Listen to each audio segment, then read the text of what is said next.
The Lion King has roared into the most regal of New York theaters, the New Amsterdam, and it's a fitting home. Two crowning achievements in architecture and theater joined in a wondrous display of human ingenuity. Okay, in case you're wondering, I did not get a facelift. That was me 20 years ago heaping praise on the newly opened The Lion King. But I wanted you to see it for a reason, because with the exception of the venue, it's in a new theater now, the Minskoff, nothing has really changed. The Lion King continues its glorious reign on Broadway. All of director Julie Taymor's brilliant stagecraft, the puppetry, the pageantry, the conceptual genius that went into the stage adaptation of the Disney film is still there. And combined with that unforgettable score by Elton John and Tim Rice, it remains at the top of the Broadway food chain.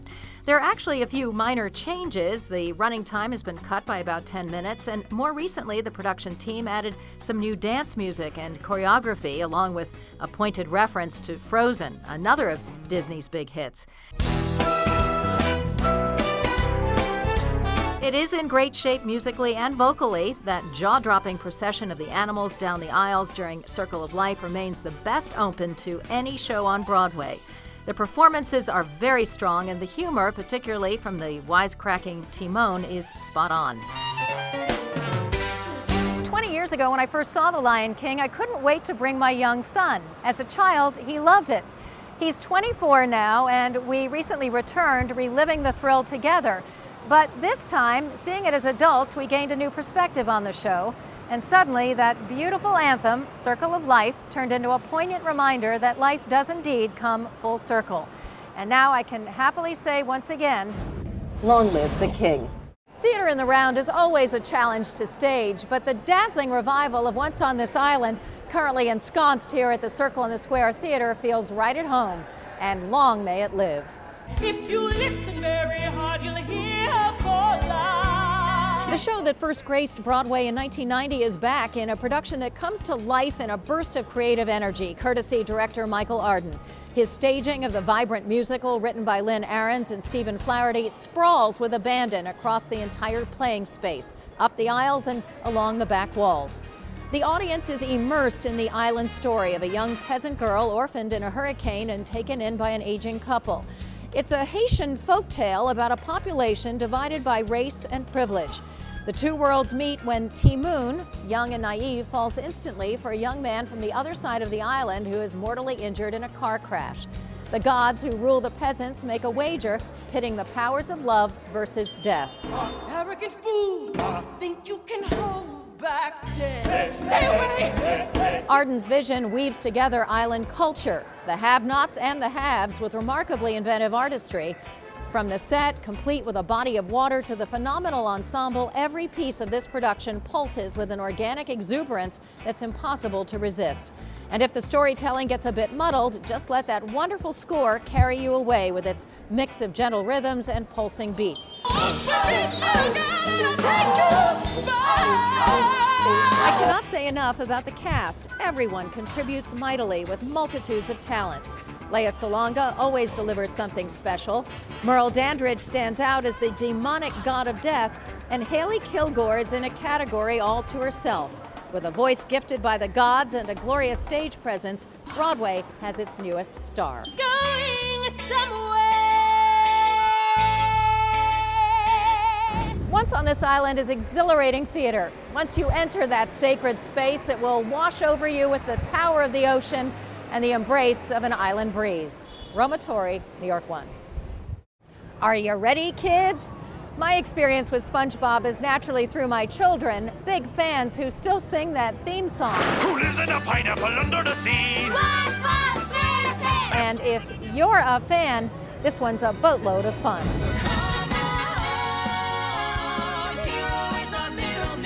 Given the cartoon's manic vibe, it seemed impossible to me that SpongeBob would fly or make that swim on the stage.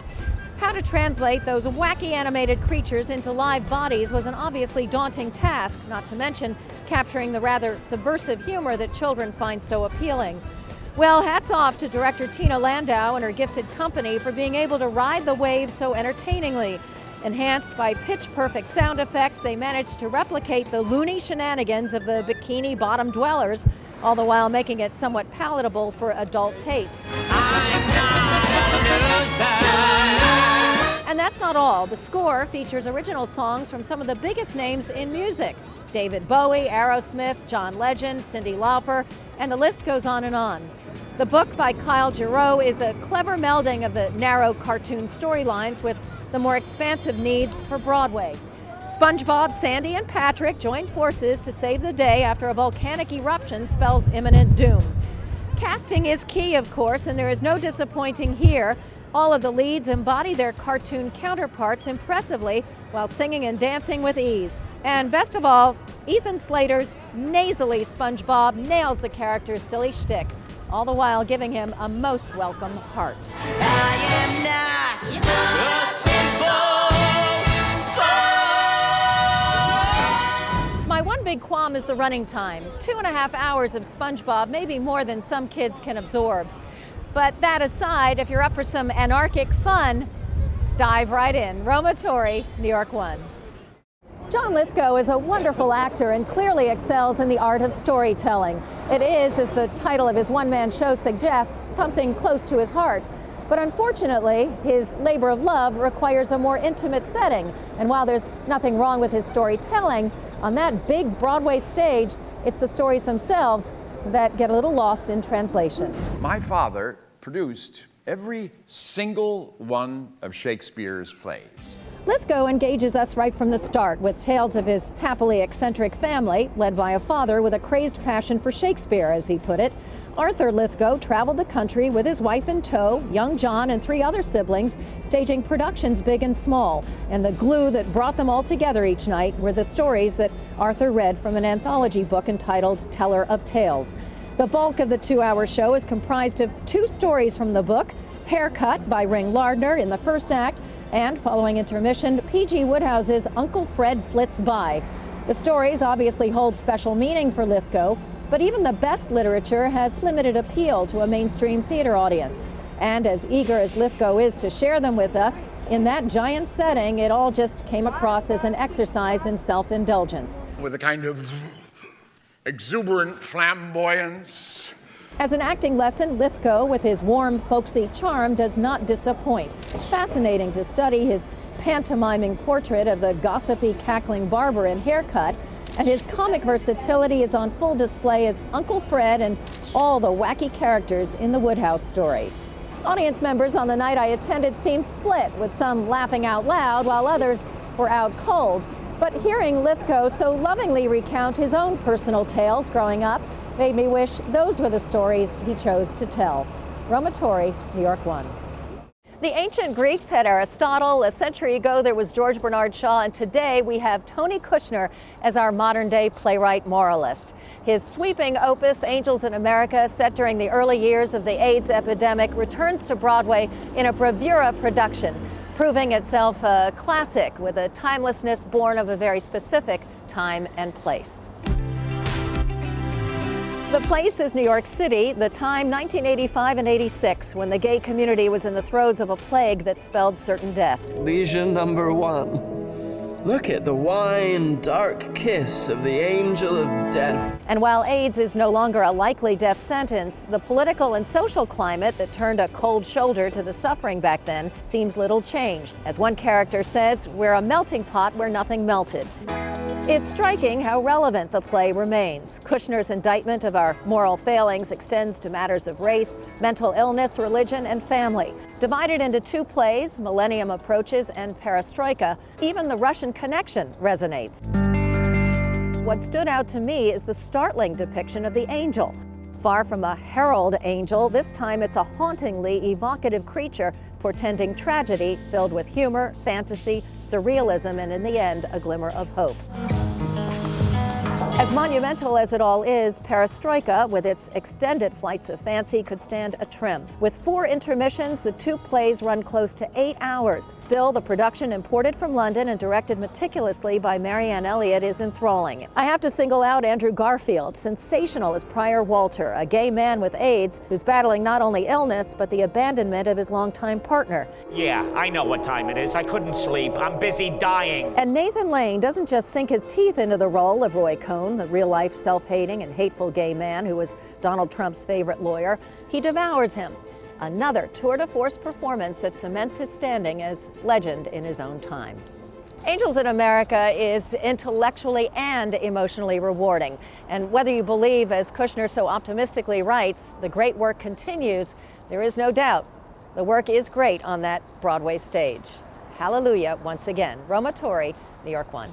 It has been 30 years since Glenda Jackson last graced a Broadway stage, and at long last, the drought is over. At age 81, Ms. Jackson is stunning audiences with her mighty performance in the excellent revival of Edward Albee's Pulitzer Prize-winning Three Tall Women. There are two other great actresses sharing the stage with her, Laurie Metcalf and Allison Pill, and they too are delivering finely nuanced portrayals. But the way that Jackson tears into the role of A, modeled after Albee's own overbearing adoptive mother, is simply incomparable. This is the play that revived Albee's flagging career in the 1990s, and it arrived with a vengeance. It was, in a sense, an act of revenge, or an exorcism, as he put it, ode to his unhappy upbringing and the inevitable rejection he faced as a young gay man. Act 1 introduces us to A at age 92, an embittered dowager, frail and imperious. She is assisted by a caretaker and a young lawyer. In Act 2, A is seen as more lucid. She is joined by two younger versions of herself, B at age 52 and C at age 26. The three women take turns revealing their experiences amid the gradual disappointments and betrayals they encounter at each stage of life. C's optimism turns into B's rude awakening, and finally, with all pretenses shattered, A's chilling wisdom. Joe Mantello's astute direction allows the play to breathe and heave in an unrelenting exploration of a life gone sour. Allison Pill touchingly evokes the great expectations of youth. Laurie Metcalf, with her wry delivery, aces both the humor and truth in B's observations.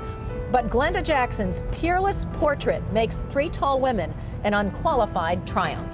This is a bleakly cynical study of life as seen through a darkly colored lens, and yet, so consummately pure and honest is the work, we're left, curiously enough, with the uplift one gets from witnessing the confluence of two titans, Albee and Jackson, purging and emoting as only great artists can. Roma, Torre, New York 1. There's no shortage of vocal talent in Summer, and that's about the best thing I can say about this jukebox musical concerning the life of singer-songwriter Donna Summer. The story of how the Queen of Disco rose to the top of the charts is poorly told, but fortunately, the music's the thing here, and on that front, Summer does not disappoint.